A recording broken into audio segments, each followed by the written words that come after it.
அண்மை செய்தியாக பார்த்து வருகிறோம்.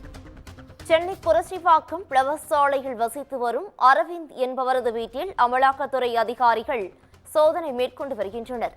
இதுகுறித்தான கூடுதல் விவரங்களை வழங்குவதற்காக எமது செய்தியாளர் சுப்பிரமணியன் இணைப்பில் இணைகிறார்.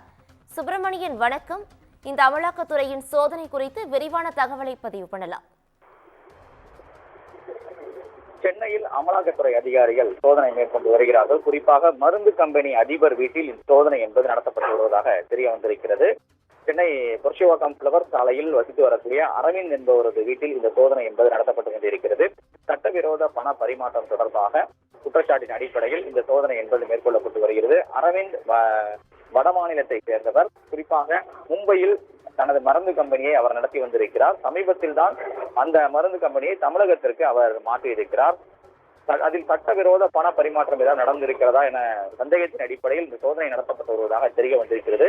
சென்னையின் புறநகர் பகுதிகளிலும் இந்த சோதனை என்பது நடத்தப்பட்டு வருவதாக தெரிய வந்திருக்கிறது. ஆனால் அதனுடைய இடங்கள் விவரங்களை அமலாக்கத்துறை அதிகாரிகள் இதுவரை தெரிவிக்கவில்லை.